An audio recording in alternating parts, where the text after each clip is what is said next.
ایک شخص نے ایک امام صاحب کی، ایک مولانا صاحب کی اپنے گھر پہ دعوت کی، حضرت آئیے ذرا گھر پہ کھانا کھائیے، دعا بھی کر دیجئے۔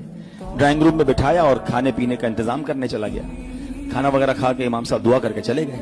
بیٹا آیا، کہتا ہے ابو جان کمرے میں کون آیا تھا؟ کہا امام صاحب آئے تھے۔ کہا میرے بہت سارے پیسے پڑے ہوئے تھے، غائب ہو گئے ہیں۔ کہتا کیسی بات کر رہے ہو، امام صاحب ہیں، تم نے کہیں بھول گئے؟ نہیں ابو میں نے یہیں رکھے تھے۔ بڑا پریشان کیونکہ پیسے زیادہ تھے، ٹینشن میں آ گیا۔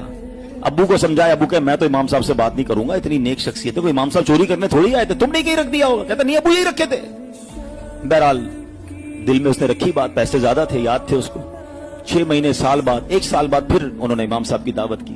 بچہ تو بچہ ہی ہوتا ہے، اس کو اپنے پیسے یاد تھے، ابو کو دعوت یاد تھی، بچے کو پیسے یاد تھے۔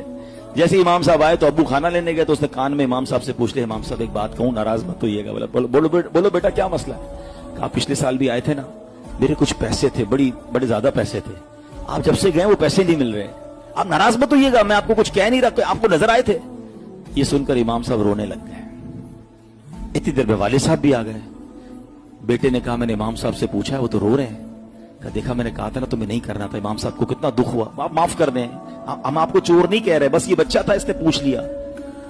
کہتے میں اس لیے نہیں رو رہا کہ اس نے مجھ سے سوال کیا ہے۔ یہ سامنے آپ کی کبٹ کے اندر قرآن پاک ہے، ذرا نکالیے۔ انہوں نے قرآن پاک نکالا، کہا اس کو کھولیے۔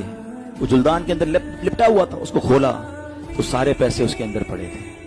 کہا بیٹا جب کھانا لینے آپ کے ابو گئے نا تو پیسے بکھرے ہوئے تھے، میں نے پیسے سمیٹ کے قرآن میں رکھ دیے کہ روز تلاوت ہوتی ہوگی، آپ قرآن کھولیں گے آپ کو پیسے مل جائیں گے۔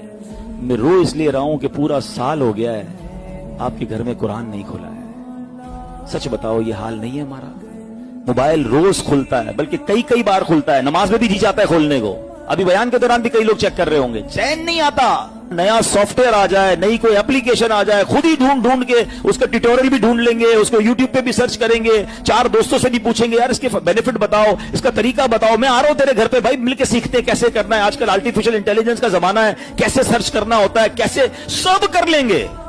قرآن کے بارے میں یار ابھی تو واقعی مشکل ہے، اب تو کیسے پڑھیں گے؟ جس کو نہیں کرنا نا، ایک جملہ یاد کر لیں، امیر علیہ سنت کا بڑا تاریخی جملہ ہے۔ آپ فرماتے ہیں جس کو کرنا ہونا اس کے لیے راستے بہت، جس کو نہ کرنا ہو اس کے لیے بہانے بہت۔